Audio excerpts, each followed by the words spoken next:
This is a Stories to be Told podcast. Direct quotations from Wind of Change by Harold Macmillan 1960 were used for the purposes of this podcast. Hi everyone and welcome. I'm Tracy DW, founder and creator of Stories to be Told. If this is your first time joining us, I want to give you a huge welcome to our podcast series and our growing community. If you're a regular listener and you've come back for more, then I'm thrilled and delighted that you're still here. For those of you who are new, Stories to be Told is not just about a podcast or the website. It's also providing a balance of perspective on history, as what is often presented as fact always needs to be balanced with another perspective. Whatever you've been told about history, there's always another story and many perspectives related to it. And I'm going to discuss and explore some of those perspectives in my podcast series.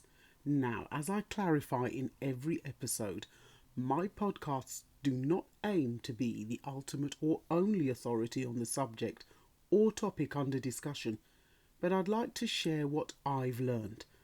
I hope it will provide enough information to stimulate your curiosity to find out more by beginning your own learning journey about the subject and decide for yourself if history is a matter of fact or perspective. This particular podcast complements my story or poetic narrative, Gone with the Wind, Macmillan's Speech for Change, which is available for you to sample and buy in Kindle and paperback from Amazon and from storiestobetold.com. Okay, so before I get into my podcast, let's just establish what I like to call core knowledge, for those of you who are unfamiliar with the Wind of Change speech and why it was so important in helping Britain to transition out of its role as a head of an empire. The speech was part of an address made to the South African Parliament in Cape Town on the 3rd of February 1960 by Harold Macmillan, Britain's Prime Minister at that time, who served in office from 1957 to 63. The speech coincided with a visit made by Macmillan to Britain's African colonies in 1960. It was the first time that a British Prime Minister had made an official visit and tour of its African colonies, and it wasn't just about publicity. It was for a specific purpose, which was twofold. Firstly, many African colonies had fought on behalf of the British government against the Axis powers during World War II, and were angered and resentful at the fact that they had not been rewarded for their services, as Britain had promised. This resulted in a growing feeling of nationalism and a desire for independence away from Britain. Secondly, in the same year, South Africa's then Prime Minister, Dr. Verwoerd, announced a referendum to take place in South Africa to determine whether there was interest in breaking away from Britain and becoming a republic. Both these issues worried Macmillan. It was the Labour government of Clement Attlee, a previous Prime Minister who was in office from 1945 to 51, who had begun the process of decolonisation when India became an independent state in 1947. This was 2 years after the end of World War II and a year before the Empire Windrush arrived in Britain. It is also important to note that Macmillan had made the same speech in Accra, the capital city of Ghana, on the 10th of January 1960. This speech was made 3 years after Ghana became the first African state to become independent in 1957. This visit indicated Britain's acceptance of the growing sense of nationalism and the desire for independence of not just British but all colonies across the African continent ruled by European powers. However, at this time there was also another movement that was growing in influence across the globe: communism. The end of World War II marked many changes for Britain and other countries across the world. Britain had to rebuild its public services and infrastructure and had run up a huge national debt which it now had to pay off. This meant that it had no money and was rapidly losing control of its colonies. As Britain was dismantling its empire, other nations were attempting to build empires of their own. The Soviet Union, now called Russia, controlled many countries in Eastern Europe under communism.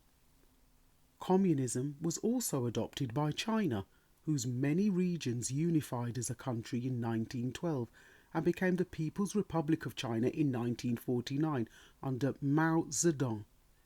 Communism was also present in the Caribbean, on the island of Cuba, with the Revolution of 1959, led by Fidel Castro.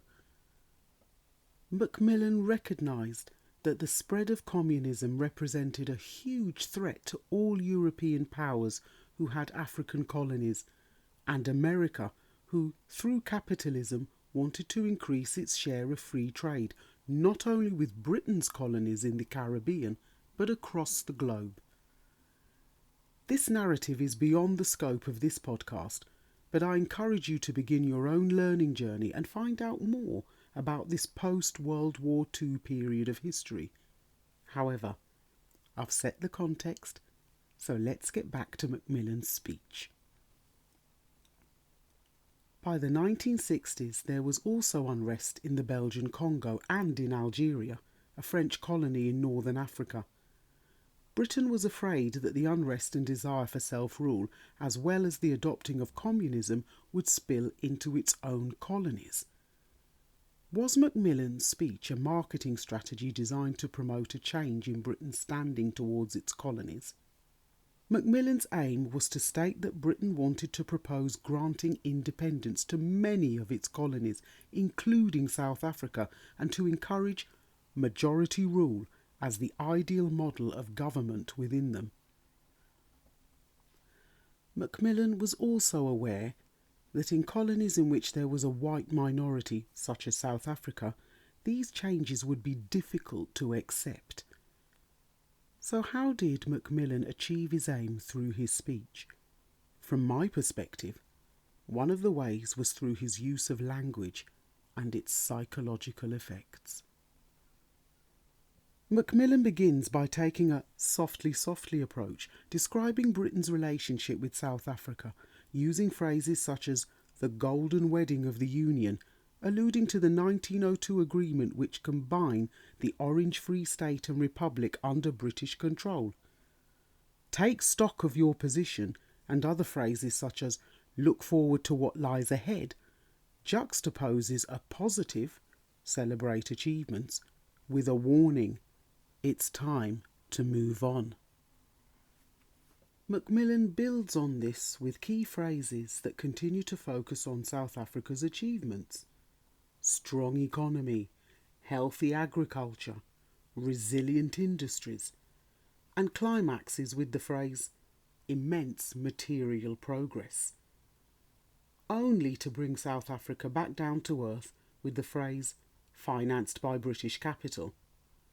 This tactic is twofold as it draws to our attention what has not been said just as much as what has been said.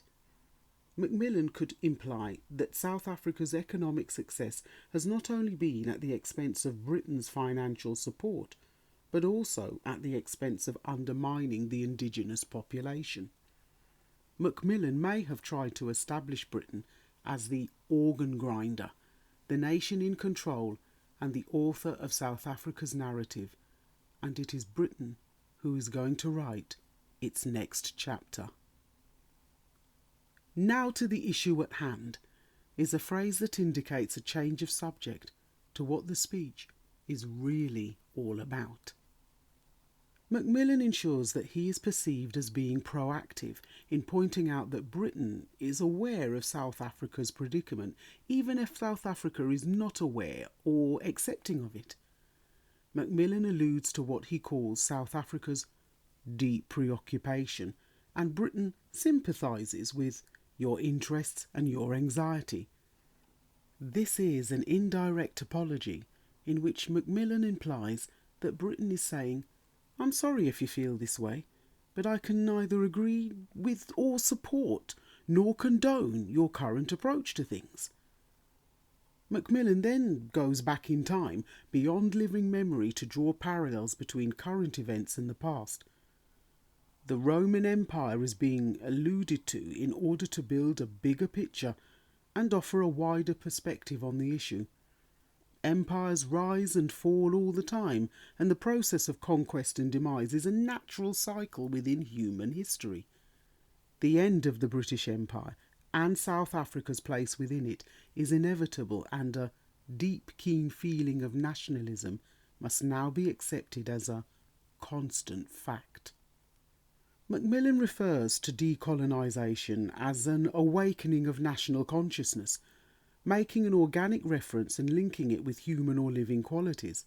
Again, he is reinforcing the idea of the rise and fall of empires as a natural process within which the status of national identities of countries will always change and grow. The phrase lived in independence upon some other power alludes to a transition from childhood to adulthood that Britain's colonies, including South Africa, must make. The process of independence began in India in 1947 and Ghana in 1957, becoming the first African state to become independent. In this speech, the latter country is what Macmillan is now alluding to as the beginning of this transition across Africa. Finally, let's look at the key phrase from which the speech takes its name. The wind of change is blowing through this continent is a metaphor which directly refers to what the speech is all about. The fact that Britain and other European countries had to recognise the need to let go of their rule over these colonies across Africa, the Caribbean and Asia, and allow its indigenous people to not only become independent nations in their own right, but to make a choice of what social and political structures they want to be governed by. Communism, or a libertarianism.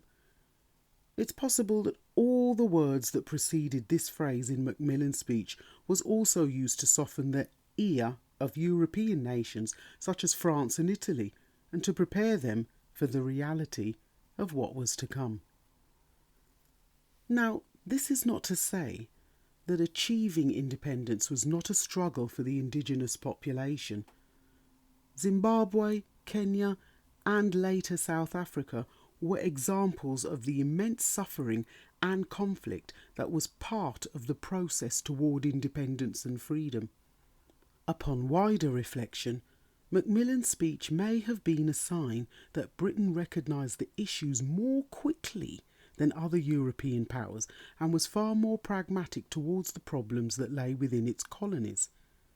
The Wind of Change speech was possibly aimed to be a long-term strategy, while other European powers like Portugal and Italy refused to accept the inevitable. You can read the rest of the speech and identify within it what was happening across the rest of the world at the time, and how this was shifting the balance of power for Britain and changing Britain's position in the world. And you can do this as part of your own learning journey. What do you think the aims of the speech were? Do you agree or disagree with my perspective on the use of language in psychology, and why? What do you think were the consequences of this speech? Did this speech also contribute towards Britain being able to retain ties with its former colonies once they had become independent? And if so, then how? Did the speech's significance and possible success lie in it not necessarily promoting real change, but rather in it being a prime example of Britain's ability to understand the power of the spoken word and the importance of timing? If you liked this podcast, you can check out my other podcasts, such as H.M. Windrush, A Different Perspective, Constantinople 1453, A Catalyst for European Change, and the previous two podcasts that celebrate and look at extracts from the first 4 books that I have published, called The Story So Far Part 1 and Part 2. Remember, you can visit storiestobetold.com for mini documentaries, alternative history illustrations and suggestions for biographies, historical places, and timelines, all linked to the content of my work. And finally, don't forget what I call the heart and soul of the Stories to be Told movement. My stories, or poetic narratives as I like to call them, called Caribbean Wind, Caribbean Rush, Knights at the Round Table, the Berlin Conference of 1884, and the poetic narrative that goes with this podcast, called Gone with the Wind, Macmillan's Speech for Change. They are all available in e-publication, Kindle and paperback formats. Feel free to like, follow and share these podcasts using the hashtag STBTpodcasts. Once again, it's a pleasure and a privilege to share my learning journey with you in this podcast, and I encourage you to either begin or continue your own. History is a matter of fact or perspective. Thank you so much for listening, and I'll see you on the next page.